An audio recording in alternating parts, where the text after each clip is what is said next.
Ya comenzó La Neta Noticias con Noel Alvarado.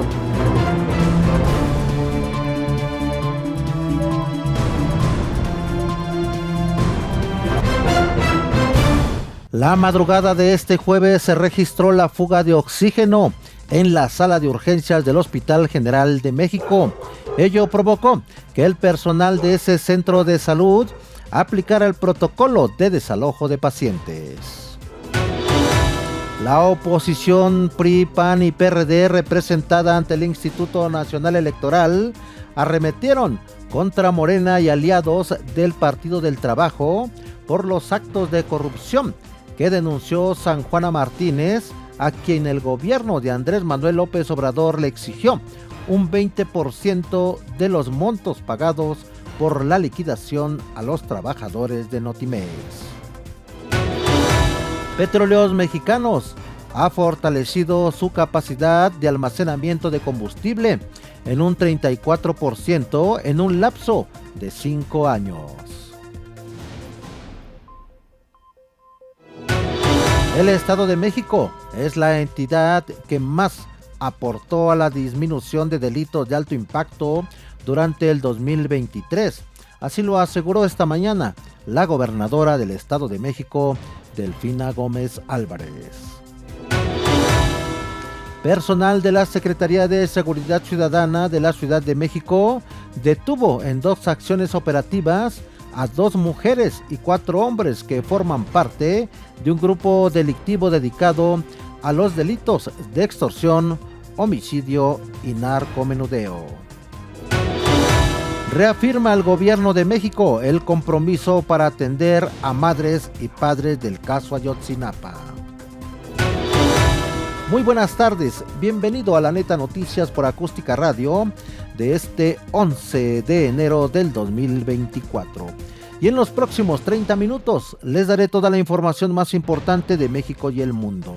Saludamos también a los amigos que nos ven y nos escuchan a través de nuestras plataformas digitales de Acústica Radio. Nuestro número telefónico en cabina, el 5590-357300. También le doy un número de WhatsApp, el 5581-012861. Como todos los días, los saluda su amigo Noel Alvarado. Y nos vamos a las noticias. La madrugada de este jueves se registró la fuga de oxígeno en la sala de urgencias del Hospital General de México. Ello provocó que el personal de ese centro de salud aplicara el protocolo de desalojo de pacientes, mientras los bomberos atendían la emergencia. Al respecto, la directora general del Hospital General de México, doctor Eduardo Lisiaga, Guadalupe Mercedes Lucía Guerrero Avendaño, resaltó que en ningún momento estuvieron en riesgo las y los pacientes, sus familiares, ni el personal de la institución por la fuga de oxígeno. Informó que este jueves aproximadamente a las 00:10 se registró un inusual incidente en el Hospital General de México, Dr. Eduardo Lisiaga, específicamente en el consultorio 4 del Servicio de Urgencias Médico-Quirúrgicas, durante el proceso de cambio de manguera en una toma de oxígeno a otra. El émbolo de la conexión PLARRE se dio, provocando una fuga del oxígeno. El Estado de México es la entidad que más aportó a la disminución de delitos de alto impacto durante el 2023.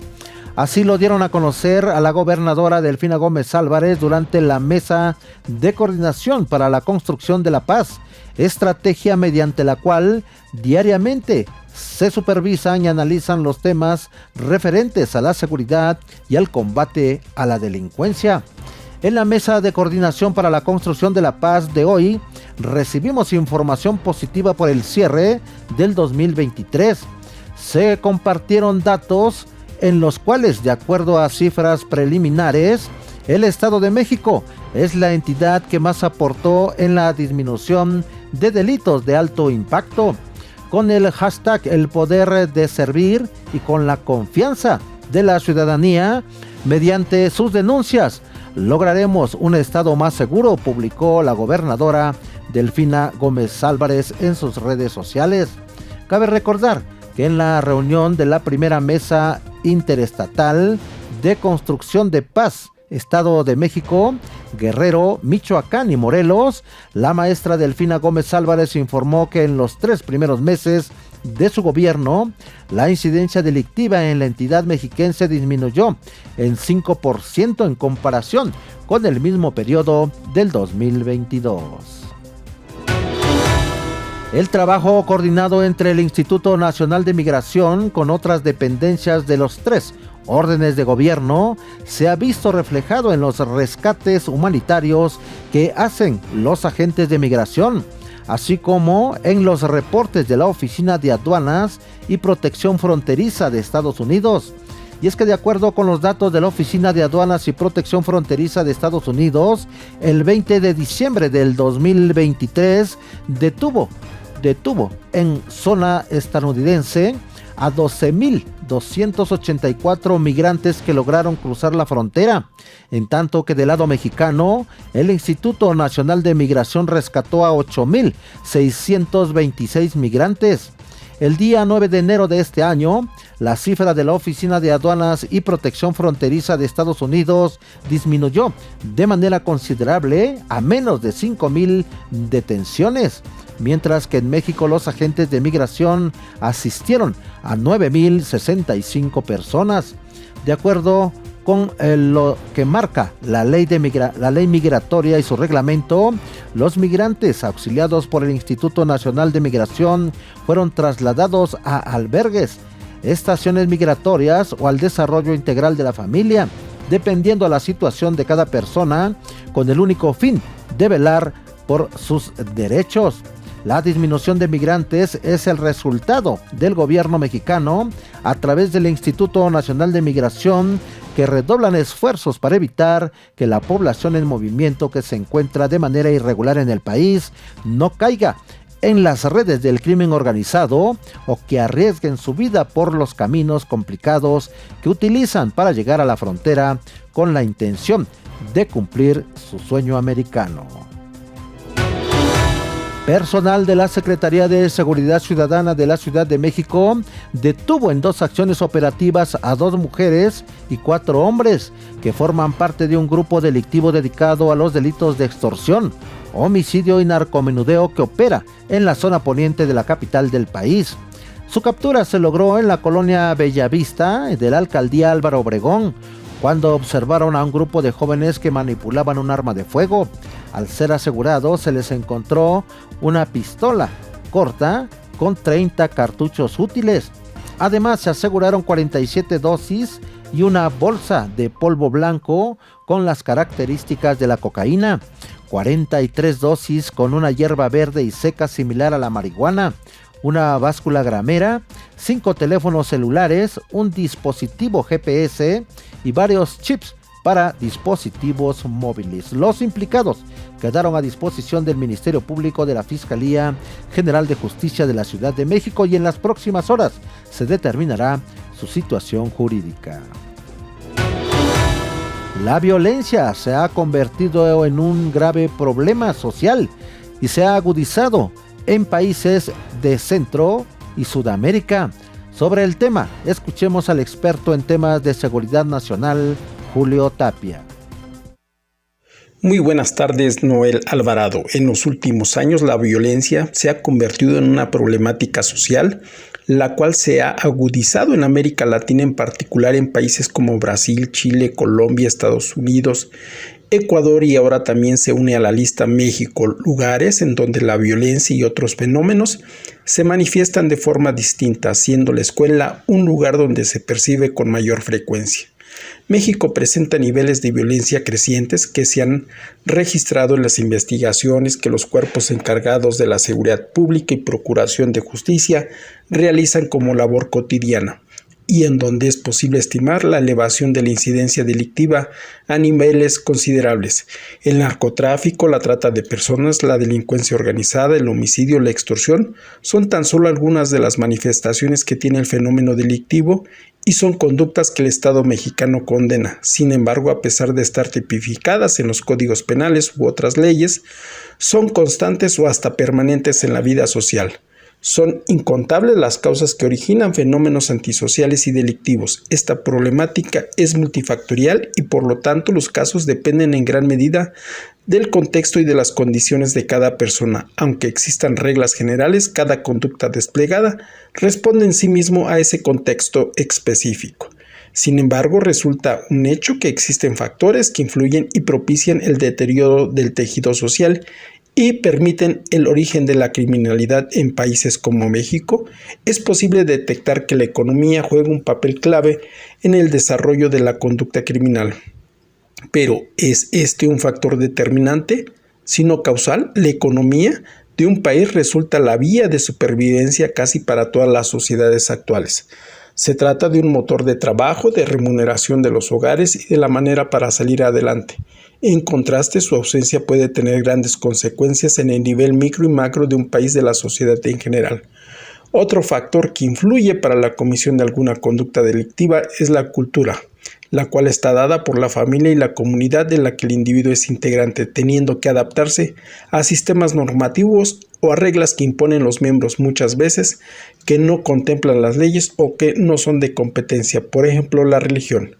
La cultura juega un rol de mucha relevancia social en el delito, ya que las costumbres y tradiciones pueden ser aprendidas, adquiridas o transmitidas de generación en generación, por lo que se explica que son arraigadas en las personas, de manera tal que se interiorizan o el individuo las hace suyas casi de manera innata. Como se ha insistido, son múltiples las causas y factores que determinan la situación delictiva y antisocial.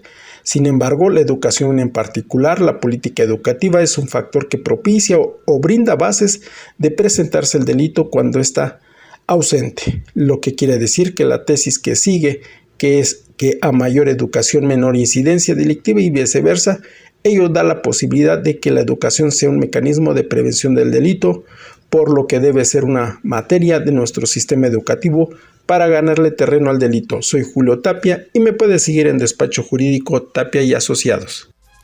Mire, también le informo que Petróleos Mexicanos ha fortalecido su capacidad de almacenamiento de combustible en un 34%, esto en un lapso de 5 años. Al crecer la autonomía en 4.3 días y expandir la capacidad de acopio a 16.500.000 barriles, con lo que garantizó así un abasto de 17 días. El presidente Andrés Manuel López Obrador reconoció que no pudo concretar su promesa para descentralizar 13 dependencias del gobierno federal, dice porque no le alcanzó el tiempo y tuvo que enfrentar la crisis de la pandemia de COVID-19. Sin embargo, sostuvo que cumplió con otros logros que no había prometido, como exponer la grandeza cultural de México, descentralizar el sistema aduanal y aumentar la capacidad de la Comisión Federal de Electricidad. Al ser cuestionado este jueves en su mañanera sobre el avance en la descentralización de su gobierno, el presidente respondió: una cosa que tenemos pendiente es la descentralización. Nos afectó mucho la pandemia, dijo el presidente.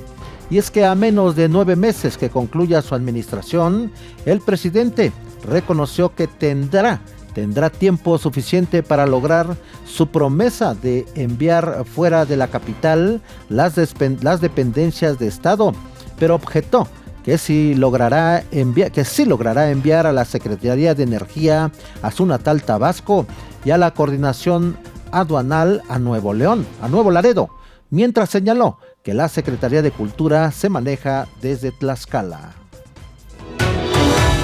Manuel Bartlett de Díaz, director general de la Comisión Federal de Electricidad, dijo que la paraestatal a su cargo ya cumplió con el objetivo central propuesto en la administración del presidente Andrés Manuel López Obrador de generar el 52% de la energía eléctrica de México, y que para el final de este sexenio llegará a generar el 61%.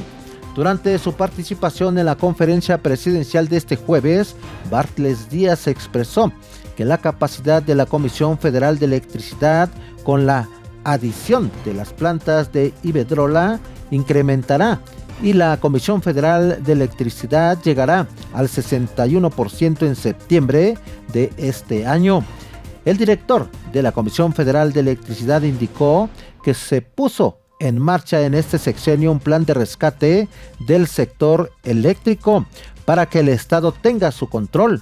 Precisó que este plan consiste en la ejecución de 4 proyectos: energías limpias, centrales prioritarias, proyectos del corto plazo y adquisición de centrales. La actividad industrial retrocedió en noviembre del 2023 y apuntó su mayor caída en poco más de 2 años. La debilidad fue generalizada a nivel de componentes, esto de acuerdo con el Instituto Nacional de Estadística y Geografía, el INEGI. El indicador mensual de la actividad industrial cayó 0.96% respecto al mes previo, su mayor descenso desde septiembre del 2021, cuando retrocedió 2.53%. Muestran cifras desestabilizadoras, dice el INEGI. Dicho resultado se da luego de 8 meses consecutivos con avances mensuales respecto al mismo mes, pero del año pasado tuvo una expansión de 3.04%, su tasa de crecimiento más baja desde abril del 2023. En noviembre del 2023, México recibió alrededor de 2.482 millones de dólares provenientes de divisas de viajeros internacionales, lo que representó un alza anual del 1.9%, según el Instituto Nacional de Estadística y Geografía. Se trata de la cifra más alta desde julio del año pasado, cuando el gasto de los visitantes extranjeros ascendió a más de 2.648 millones de dólares. De igual forma, se cumplieron 2 meses al alza en ingresos por divisas internacionales. Mire, también le informo que hoy se llevó a cabo la primera sesión de la Comisión Presidencial para la Verdad y Acceso a la Justicia del caso Ayotzinapa del 2024. Esto a cargo de la Subsecretaría de Derechos Humanos, Población y Migración de la Secretaría de Gobernación. En ella se dio respuesta a todos los planteamientos y peticiones de los padres y madres, así como de sus representantes planteados el 13 de enero, relativos a la apertura de todos los archivos del Gobierno de México. Es importante expresar que dentro del orden del día estaba comunicar a los padres que, como parte de su solicitud, el presidente de México instruyó ampliar 1 mes el plazo contemplado para el acceso a los archivos oficiales, entre los cuales se encuentran todos los archivos de la Secretaría de la Defensa Nacional, quedando del 4 de enero al 4 de abril de este 2024. Asimismo, se hizo de su conocimiento que el presidente de la República expresó su total disposición de reunirse con las madres y padres a fin de atender sus necesidades. El presidente Andrés Manuel López Obrador calificó como un acuerdo mafioso para repartirse el botín, que no tiene que ver con la política, el hecho de que el líder nacional del Partido Acción Nacional, Marco Cortés Mendoza, exhibiera en sus redes sociales un documento donde pactó con el Partido Revolucionario Institucional el reparto de cargos en la elección de Coahuila. Al exhibir el presidente López Obrador este jueves en su mañanera el documento que el propio Cortés publicó ayer por la tarde en sus redes sociales para reprochar que el PRI incumplió con los acuerdos pactados en Coahuila, dijo que el documento es histórico para los estudiosos de la ciencia política y también constitucionalistas.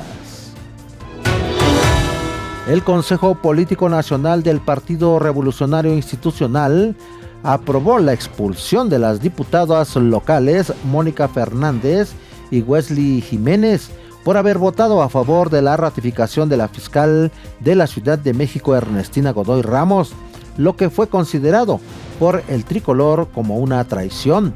Cabe recordar que el pasado 8 de enero el Congreso de la Ciudad de México rechazó con 41 votos a favor, 25 en contra y 0 abstenciones, la ratificación de Ernestina Godoy como fiscal de la Ciudad de México. En ese sentido, expresó su total reconocimiento a los diputados locales que dieron la cara por el PRI, por la ciudadanía, por las víctimas y que jamás se doblaron. En el PRI, dijo, no se juega. En la cara apuesta agredió Alito ante un mandato expreso de la Comisión Política Permanente. Mónica Fernández y Wesley Jiménez decidieron ir en contra de una definición partidista.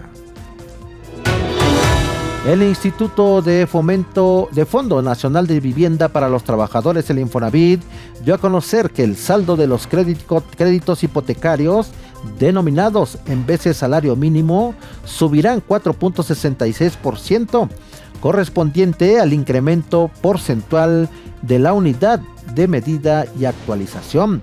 Las y los acreditados que aún tienen sus créditos en veces salario mínimo no serán afectados por el incremento del 20% al salario mínimo, dijo el instituto en un comunicado. El esquema de veces salario mínimo se utilizaba para marcar el pago de multas, créditos a la vivienda y otros trámites. Sin embargo, esta medida fue sustituida por el UMA a partir del 2016. Escuchemos el comentario de Enrique Avilés. En breve, con Enrique Avilés. En breve te comparto que Meta anunció nuevas medidas para proteger a los adolescentes en Instagram y Facebook, indicando que comenzará a ocultar contenido inapropiado, incluyendo publicaciones sobre suicidio, autolesiones y trastornos alimentarios de las cuentas de usuarios adolescentes. La empresa con sede en Menlo Park, California, expresó en su blog que aunque la intención es evitar recomendar este tipo de contenido inapropiado para su edad, también dejará de mostrarlo en la sección de noticias, incluso si es compartido por cuentas seguidas por los adolescentes. Queremos que los adolescentes tengan experiencias seguras y apropiadas para su edad en nuestras aplicaciones, afirmó la compañía Meta. Además, los usuarios adolescentes, siempre que hayan proporcionado información precisa sobre su edad al registrarse, verán sus cuentas configuradas con ajustes más restrictivos, bloqueando la búsqueda de términos potencialmente perjudiciales. La recomendación es no bajes la guardia, cuídate y sígueme en redes sociales, @VilesEnrique, y nos escuchamos en breve.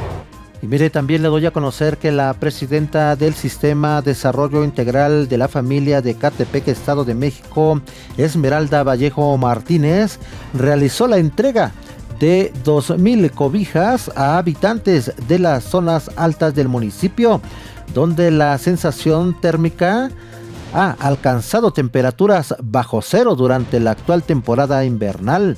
La titular del DIF recorrió a pie comunidades asentadas en la Sierra de Guadalupe para entregar los cobertores directamente a los domicilios de los beneficiados.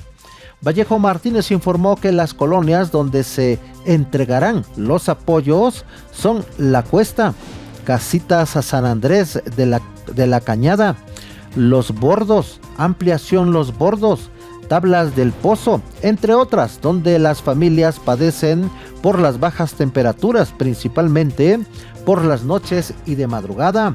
Precisó que se dará prioridad a los habitantes de casas rústicas, pues hay personas que construyeron con lámina sus viviendas, quienes son las que más padecen del frío. Dijo, el objetivo es prevenir enfermedades respiratorias, pues en estas zonas y las colonias que se encuentran en las faldas de la Sierra de Guadalupe, el frío se siente muy fuerte y afecta a los que menos tienen. La titular del DIF reiteró que ya se cuenta con el diagnóstico de las zonas y comunidades vulnerables, donde los vecinos requieren más del apoyo, por lo que en coordinación con Protección Civil estarán al pendiente de las necesidades de los vecinos para brindarles el auxilio que se requiera. La señora Mariana, vecina de Tablas del Pozo, agradeció el apoyo brindado por el DIF, pues confirmó que el frío por las noches es insoportable. Están muy buenas porque ayudan a mucha gente. Ahorita hace bastante frío y pues sí, ayudan bastante. Hace mucho frío acá arriba y hace mucho aire, relató la señora Mariana. Esmeralda Vallejo adelantó que se continuarán recorridos en las comunidades asentadas en la Sierra de Guadalupe para entregar los apoyos contemplados dentro del programa invernal. Ante la severa sequía que azota al Valle de México, el municipio de Netzahualcoyo y otros 15 de la región resistirán los impactos por la falta de agua, por lo que en conjunto con el gobierno del Estado de México se revisan las estrategias para hacerle frente a esta emergencia con el fin de aminorar los efectos entre la población. El grupo parlamentario de Morena en el Congreso Capitalino promueve una iniciativa para que la o el titular de la Fiscalía General de Justicia de la Ciudad de México y fiscalías especializadas sean electos por voto directo de la ciudadanía. Escuchemos la información completa con Andrea Alvarado. Buenas tardes, Noel. Te saludo a ti y a los radioescuchas de La Neta Noticias por Acústica Radio. Informar que para que la o el titular de la Fiscalía General de Justicia de la Ciudad de México y fiscalías especializadas sean electos por voto directo de la ciudadanía, el grupo parlamentario de Morena en el Congreso Capitalino promueve una iniciativa.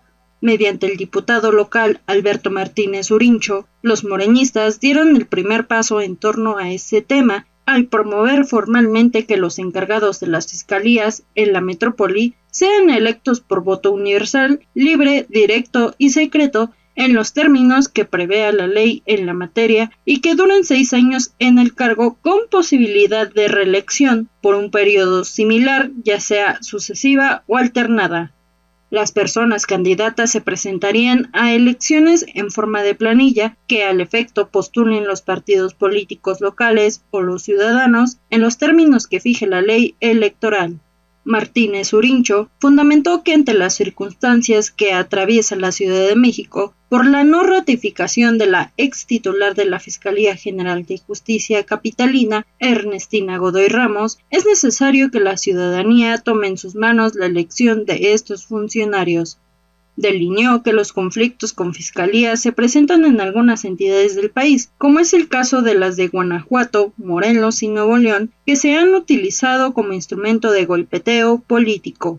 Con la representación de Morena, al presentar la iniciativa, dijo que el trance por el que pasa la capital del país también evidencia la importancia de aportar a los instrumentos de democracia directa y que todos los organismos autónomos tienen que ponerse a la luz pública para que no se conviertan en nichos de corrupción, además de que la imparcialidad del Ministerio Público es fundamental para la impartición de la justicia. Hasta aquí la información. Y mire, también le doy a conocer que presuntos policías de la Secretaría de Seguridad del Estado de México participaron en un secuestro allá por las calles de Ecatepec. Pero para tener la información completa, escuchemos al compañero Alejandro César Vázquez. ¿Qué tal, auditorio de La Neta Noticias? Pues ayer policías estatales interceptaron a un microempresario saliendo del metro tecnológico allí por Avenida Central. Sin embargo, después de algunas negociaciones no se podía dar con el paradero hasta hoy entre 3 y 4 de la mañana, gracias a la presión de los diferentes medios de comunicación e investigaciones de la propia Fiscalía General de Justicia del Estado de México y también de la intervención de la Guardia Nacional. Afortunadamente está sano, salvo algunos golpes, y efectivamente pues los malos servidores públicos deberían de ser investigados, ya que están haciendo ese uso de las mismas unidades policíacas y en lugar de cuidar, pues siguen ellos delinquiendo en contra de la población. ¿De quién hay que cuidarse, amable auditorio? Pues es una pregunta muy concreta y muy concisa, y esperemos sigan las investigaciones en el gobierno que encabeza la maestra Delfina Gómez Álvarez. Muy buenas tardes. Mire, también le doy a conocer que el grupo parlamentario del PAN en el Congreso de la Ciudad de México denunció que el jefe de gobierno Martí Batres Guadarrama facilita proyectos de vivienda a líderes de Morena que invaden el suelo de conservación en la capital del país. Posicionó el tema en declaraciones a los medios de comunicación el diputado local de Acción Nacional, Luis Alberto Chávez García, quien afirmó que en contubernio con el responsable de la administración capitalina, organizaciones como el Frente Popular Francisco Villa han ejecutado obras de vivienda sobre terrenos en suelo de conservación y considerados de área natural protegida para luego hacer negocio con las necesidades de sus agremiados. Amigas y amigos, hasta aquí la Neta Noticias. Recuerde que mañana viernes tenemos una cita a las 17 horas por el 1150 de AM. Continúe con la programación de Acústica Radio. Se despide su amigo Noel Alvarado. Nos saludamos y nos escuchamos mañana.